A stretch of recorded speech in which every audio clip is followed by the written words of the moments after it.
ओशो की पुस्तक the book of secrets एक आध्यात्मिक गाइड है जिसमें ओशो ने 112 ध्यान तकनीकों के माध्यम से जीवन को समझने, मानसिक शांति पाने और आत्मज्ञान प्राप्त करने के तरीकों को बताया है। इस किताब में ओशो के विचार न केवल ध्यान की विधियां बल्कि जीवन के गहरे अर्थ और रहस्यों को जानने का एक रास्ता दिखाते हैं। आइए हम इस किताब के 20 महत्वपूर्ण बिंदुओं को विस्तार से समझें।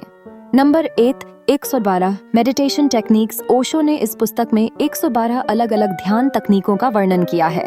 ये तकनीकें व्यक्ति को मानसिक शांति, आत्म संवेदनशीलता और उच्च आध्यात्मिक अनुभव प्राप्त करने में मदद करती हैं। हर तकनीक को विशेष रूप से उन लोगों के लिए डिजाइन किया गया है जो अपनी आंतरिक दुनिया में बदलाव लाना चाहते हैं। इन विधियों के माध्यम से व्यक्ति अपनी चेतना का विस्तार करता है और अपने गहरे सत्य को समझने की कोशिश करता है। Number 2, dynamic meditation. यह एक सक्रिय ध्यान तकनीक है जिसमें शारीरिक गतिविधियों जैसे कि गहरी श्वास, कूदना, चीखना और नृत्य करना शामिल है। इस तकनीक के दौरान व्यक्ति अपने शरीर को पूरी तरह से गतिशील करता है, जिससे उसका मन शांत और केंद्रित हो जाता है। ओशो का मानना था कि इस तरह की विधि मानसिक अवरोधों और भावनात्मक तनाव को बाहर निकालने में मदद करती है, जिससे व्यक्ति अपनी शांति और ऊर्जा को महसूस कर सकता है। Number 3, kundalini meditation.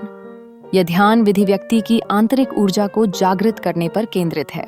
कुंडलिनी को एक शक्तिशाली ऊर्जा के रूप में माना जाता है जो हमारे शरीर के निचले हिस्से में स्थित होती है। इस ध्यान विधि के द्वारा इस ऊर्जा को ऊपर की ओर प्रवाहित किया जाता है, जिससे व्यक्ति में मानसिक और शारीरिक शांति की अनुभूति होती है। यह ध्यान मानसिक और शारीरिक दोनों स्तरों पर गहरा प्रभाव डालता है। नंबर 4, नादा ब्रह्मा मेडिटेशन। यह विधि ध्वनियों और गुनगुनाहट का उपयोग करती है। इसमें व्यक्ति को शांति से बैठकर अपने भीतर की ध्वनियों को महसूस करना होता है। ओशो के अनुसार इस ध्यान विधि से व्यक्ति अपने भीतर की ऊर्जा को महसूस करता है और मानसिक संतुलन प्राप्त करता है। इस प्रक्रिया में ध्वनि, शांति और ध्यान के मिश्रण से व्यक्ति को आत्म शांति मिलती है। Number 5, achieving mental peace. Osho का मानना था कि मानसिक शांति केवल बाहरी परिस्थितियों से नहीं बल्कि भीतर से प्राप्त होती है। जब हम अपने मन को शांत करते हैं और अपनी सोच को नियंत्रित करते हैं, तब हम मानसिक शांति प्राप्त कर सकते हैं। ध्यान और आत्मविश्लेषण के माध्यम से हम अपने भीतर की परेशानियों को समझ सकते हैं और उन्हें दूर कर सकते हैं।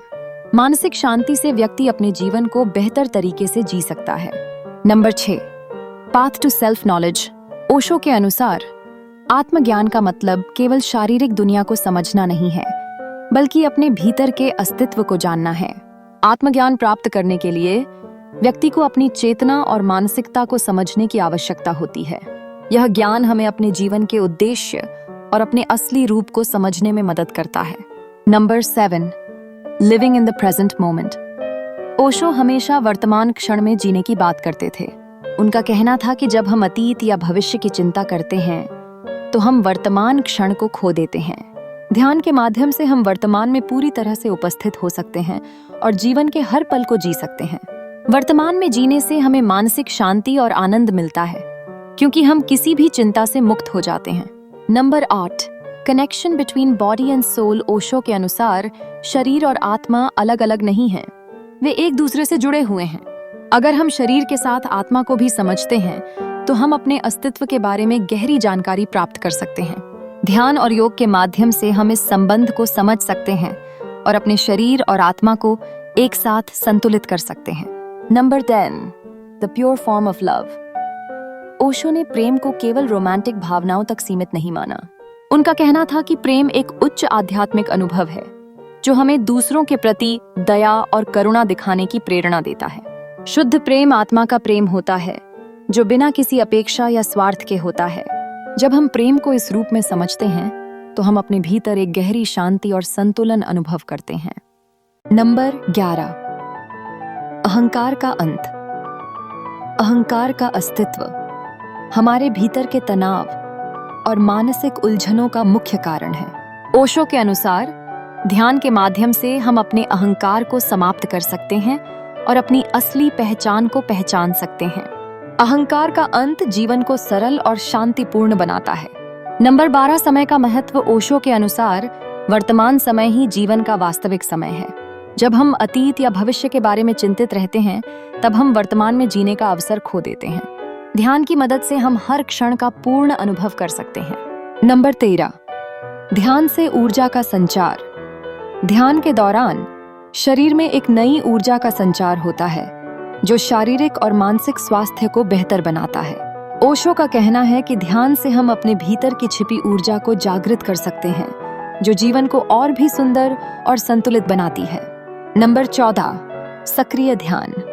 ओशो ने पारंपरिक ध्यान विधियों के अलावा सक्रिय ध्यान विधियों को भी महत्व दिया है। इसमें शारीरिक गतिविधियां, नृत्य और शोर का प्रयोग किया जाता है, जो व्यक्ति को मानसिक और शारीरिक रूप से सक्रिय बनाए रखते हैं।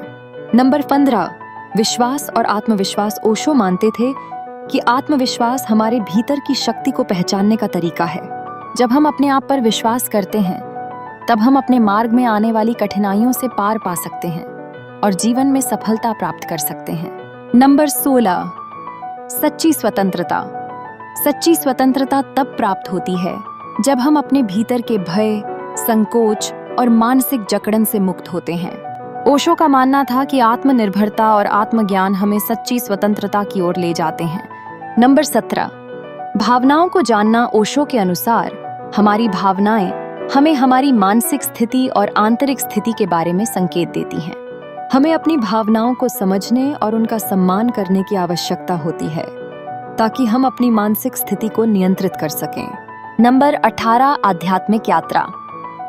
ओशो कहते हैं कि हर व्यक्ति की आध्यात्मिक यात्रा अद्वितीय होती है। हमें अपनी यात्रा को किसी अन्य से तुलना करने की बजाय अपने व्यक्तिगत अनुभव पर ध्यान केंद्रित करना चाहिए। नंबर 19, मनोवैज्ञानिक सफाई। हमारे मानसिक और भावनात्मक बोझ को साफ करना आवश्यक है, ताकि हम एक स्वस्थ मानसिक स्थिति में रह सकें। ओशो के अनुसार ध्यान से हम पुराने दर्द और तनाव को निकाल सकते हैं, जिससे हमारी मानसिक स्थिति स्वच्छ और संतुलित हो जाती है। नंबर 20, आध्यात्मिक गुरु का मार्गदर्शन। ओशो मानते थे कि सच्चे गुरु के मार्गदर्शन के बिना आध्यात्मिक यात्रा पूरी नहीं हो सकती। गुरु हमें हमारे भीतर की गहराई तक पहुंचने में मदद करता है और सही दिशा दिखाता है। कंक्लूजन ओशो की द बुक ऑफ सीक्रेट्स हमें एक गहरी आत्मा यात्रा की ओर मार्गदर्शन करती है। वे हमें बताते हैं कि ध्यान, आत्मस्वीकृति और आंतरिक शांति के द्वारा हम अपने जीवन को एक नए दृष्टिकोण से देख सकते हैं।